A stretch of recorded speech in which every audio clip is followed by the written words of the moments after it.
ನಮಸ್ಕಾರ ಸ್ನೇಹಿತರೆ, ಭಕ್ತಿ ವೈಭವ ಯೂಟ್ಯೂಬ್ ಚಾನಲ್ಗೆ ತಮಗೆಲ್ಲರಿಗೂ ಸುಸ್ವಾಗತ. ಸ್ನೇಹಿತರೆ, ಇನ್ನೇನು ವೈಕುಂಠ ಏಕಾದಶಿ ಬಂದೇ ಬಿಡ್ತು. ಹಾಗಿದ್ರೆ ವೈಕುಂಠ ಏಕಾದಶಿ ಡಿಸೆಂಬರ್ 30 ಅಥವಾ 31 ಆಚರಿಸಬೇಕು ಅನ್ನೋದು ಹಲವಾರು ಪ್ರಶ್ನೆಗಳು ಹಲವಾರು ಜನರಲ್ಲಿ ಕಾಡ್ತಾ ಇದೆ. ಹಾಗೇನೇ ಈ ಒಂದು ವೈಕುಂಠ ಏಕಾದಶಿಯಲ್ಲಿ 7 ಜನ್ಮಗಳ ಪಾಪವನ್ನು ಕಳೆದು ಮೋಕ್ಷವನ್ನು ಸಂಪಾದಿಸುವ ದಿನವಾಗಿರುತ್ತೆ. ಹಾಗಿದ್ರೆ ಈ ಎಲ್ಲ ಪ್ರಶ್ನೆಗಳಿಗೂ ಉತ್ತರ ವಿಡಿಯೋ ಮೂಲಕ ತಿಳ್ಕೊಳ್ಳೋದಕ್ಕಿಂತ ಮುಂಚೆ ದಯವಿಟ್ಟು ಚಾನಲ್ ಸಬ್ಸ್ಕ್ರೈಬ್ ಮಾಡ್ಕೊಳ್ಳಿ. ಹಾಗೆ ವಿಡಿಯೋ ಇಷ್ಟ ಆಯಿತು ಅಂದರೆ ವಿಡಿಯೋಗೆ ಲೈಕ್ ಮಾಡಿ, ಶೇರ್ ಮಾಡಿ, ಕಮೆಂಟ್ ಮಾಡಿ. ಸ್ನೇಹಿತರೆ, ಕಮೆಂಟ್ ಬಾಕ್ಸ್ನಲ್ಲಿ ಓಂ ನಮೋ ನಾರಾಯಣಾಯ ಎಂದು ಕಮೆಂಟ್ ಮಾಡಿ. ಹಾಗೆ ಸ್ನೇಹಿತರೆ, ಇದು ವೈಕುಂಠ ಏಕಾದಶಿ ಅಂದರೆ ವೈಕುಂಠ ಏಕಾದಶಿಯಲ್ಲಿ ಬಂದು ತಿಥಿ ಹಾಗೂ ಪಾರಾಯಣ ಸಮಯವನ್ನು ನೀವು ನೋಡಬೇಕಾಗತ್ತೆ. ಹಾಗೆ ವೈಕುಂಠ ಏಕಾದಶಿಯ ಮಹತ್ವವನ್ನು ನೀವು ಕೂಡ ತಿಳ್ಕೋಬೇಕಾಗತ್ತೆ. ಹಿಂದೂ ಕ್ಯಾಲೆಂಡರ್ನಲ್ಲಿ ಏಕಾದಶಿಗೆ ಮಹತ್ವವನ್ನು ನೀಡಲಾಗುತ್ತದೆ. ತಿಂಗಳಿನಲ್ಲಿ ಬರುವ ಪ್ರತಿ ಏಕಾದಶಿಗೂ ಬೇರೆ ಬೇರೆ ಹೆಸರುಗಳಿರುತ್ತೆ. ಅದರಲ್ಲೂ ಧನುರ್ಮಾಸದಲ್ಲಿ ಬರುವಂತಹ ವೈಕುಂಠ ಏಕಾದಶಿಯು ಬಹಳ ಪ್ರಾಮುಖ್ಯತೆಯನ್ನು ಪಡೆದಿದೆ. ವೈಕುಂಠ ಏಕಾದಶಿಯ ವಿಶೇಷ ಎಂದರೆ ವಿಷ್ಣು ದೇವಾಲಯಗಳಲ್ಲಿ ಉತ್ತರ ಭಾಗದಲ್ಲಿರುವ ವಿಶೇಷ ದ್ವಾರ ವೈಕುಂಠ ದ್ವಾರವನ್ನು ಈ ದಿನ ತೆರೆಯುತ್ತಾರೆ ಅಂತಲೇ ಹೇಳ್ಬೋದು. ಪುಷ್ಯ ಮಾಸದ ಶುಕ್ಲ ಪಕ್ಷದಲ್ಲಿ ಬರುವ 11ನೇ ದಿನ ಅಂದರೆ ಈ ಒಂದು ಡಿಸೆಂಬರ್ 30ನೇ ತಾರೀಕು, ಹಾಗೆ ಈ ಒಂದು 30 ಅಥವಾ 31ನೇ ತಾರೀಕು 2 ದಿನ ಬರ್ತಾ ಇದೆ. ಅಂದರೆ 30ನೇ ತಾರೀಕು ಶುರುವಾಗಿ 31 ಬೆಳಗ್ಗೆಯೇ ಕೊನೆಗೊಳ್ಳುತ್ತೆ ಅಂತಲೇ ಹೇಳ್ಬೋದು. ಈ ದಿನ ಏಕಾದಶಿಯನ್ನು ವೈಕುಂಠ ಏಕಾದಶಿ ಅಂತ ಕೂಡ ಕರೀತಾರೆ. ಸೂರ್ಯನು ಉತ್ತರಾಯಣಕ್ಕೆ ಬದಲಾಗುವ ಮೊದಲು ಬರುವ ಧನುರ್ಮಾಸ ಶುದ್ಧ ಏಕಾದಶಿಯನ್ನೇ ವೈಕುಂಠ ಏಕಾದಶಿ ಅಥವಾ ಮುಕ್ಕೋಟಿ ಏಕಾದಶಿ ಅಂತ ಹೇಳ್ತಾರೆ. ಸೂರ್ಯನು ಧನಸ್ಸಿನಲ್ಲಿ ಪ್ರವೇಶಿಸಿದ ನಂತರ ಮಕರ ಸಂಕ್ರಮಣದವರೆಗೆ ನಡೆಯುವ ಮಾರ್ಗ ಮಧ್ಯೆ ವೈಕುಂಠ ಏಕಾದಶಿ ಬರುತ್ತೆ. ಈ ದಿನ ಉಪವಾಸವಿದ್ದು ವೈಕುಂಠ ದ್ವಾರವನ್ನು ಪ್ರವೇಶಿಸಿ ವಿಷ್ಣುವಿನ ದರ್ಶನವನ್ನು ಪಡೆದರೆ ಮೋಕ್ಷ ಪಡೆದು ಸ್ವರ್ಗ ಪ್ರಾಪ್ತಿಯಾಗುತ್ತದೆ ಅನ್ನೋ ನಂಬಿಕೆ ಭಕ್ತರಲ್ಲಿ ಇದೆ. ತಿರುಮಲ ವೆಂಕಟೇಶ್ವರ ದೇವಾಲಯದಲ್ಲಿ ತಿರುಪತಿಯಲ್ಲಿ ವೈಕುಂಠ ಏಕಾದಶಿಯು ಅತ್ಯಂತ ಪ್ರಮುಖ ಹಬ್ಬವಾಗಿದೆ. ಜೊತೆಗೆ ಶ್ರೀ ರಂಗನಾಥ ಸ್ವಾಮಿ ದೇವಾಲಯ ಶ್ರೀರಂಗಂನಲ್ಲೂ ಪ್ರಮುಖ ಹಬ್ಬವಾಗಿ ಈ ಒಂದು ಏಕಾದಶಿಯನ್ನು ಆಚರಣೆ ಮಾಡಲಾಗುತ್ತೆ ಅಂತಲೇ ಹೇಳ್ಬೋದು.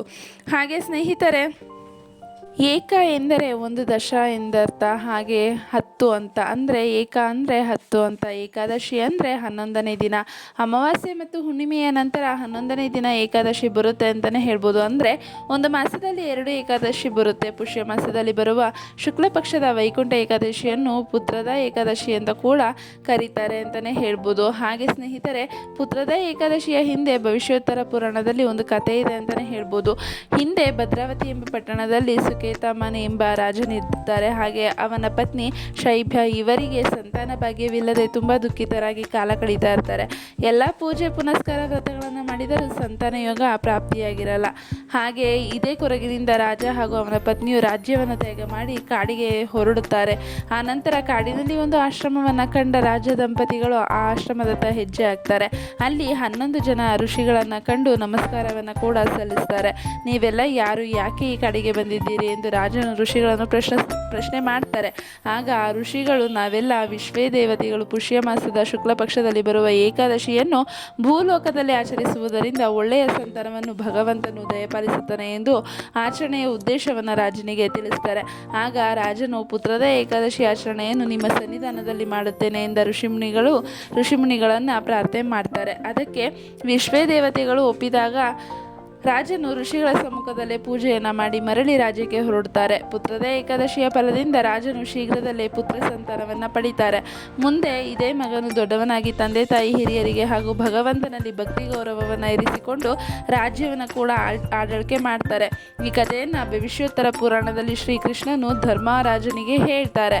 ಹಾಗೆ ವೈಕುಂಠ ಏಕಾದಶಿಯ ಬಗ್ಗೆ ಇರುವ ಇನ್ನೊಂದು ಕಥೆಯ ಪ್ರಕಾರ ಭಾಗವೋತ್ತಮನಾದ ನಂದಗೋಪನು ಶ್ರೀಕೃಷ್ಣನ ಸಾನ್ನಿಧ್ಯದಲ್ಲಿ ಏಕಾದಶಿಯ ಉಪವಾಸ ಅಥವಾ ದ್ವಾದಶಿಯ ಪಾರಣೆಗಳನ್ನು ತಪ್ಪದೇ ಆಚರಿಸ್ತಾ ಇರ್ತಾರೆ. ಒಮ್ಮೆ ಏಕಾದಶಿ ವ್ರತ ಆಚರಿಸಿ ಮರುದಿನ ದ್ವಾದಶಿ ಸ್ವಲ್ಪ ಕಾಲ ಮಾತ್ರ ಇದ್ದುದರಿಂದ ಬೆಳಗಿನ ಜಾವಕ್ಕಿಂತ ಮೊದಲು ಯಮುನಾ ನದಿಯಲ್ಲಿ ಸ್ನಾನಕ್ಕಿಳಿತಾನೆ.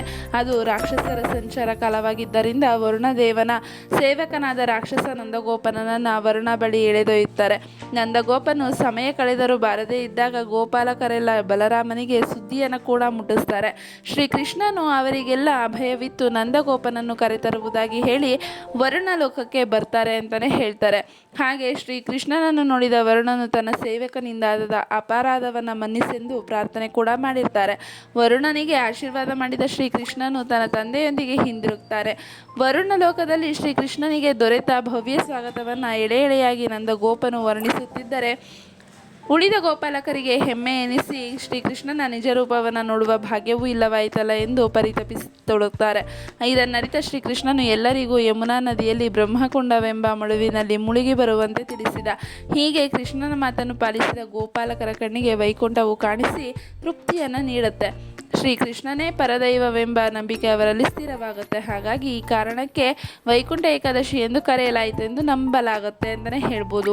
ಸಾಮಾನ್ಯರು ಆಚರಿಸಬಹುದಾದ ಸರಳ ವ್ರತ ಆಚರಣೆ ಎಂದರೆ ಅದು ವೈಕುಂಠ ಏಕಾದಶಿನೇ ಆಗಿರುತ್ತೆ. ಸಕಲ ತೀರ್ಥಕ್ಷೇತ್ರಗಳನ್ನು ಸಂದರ್ಶಿಸಿದರೆ ಸಿಗುವಂತಹ ಪುಣ್ಯ ಏಕಾದಶಿಯ ವ್ರತಾಚರಣೆಗೆ ಸಮನಾಗಿರಲಾರದು ಎಂಬ ನಂಬಿಕೆ ಕೂಡ ಇದೆ.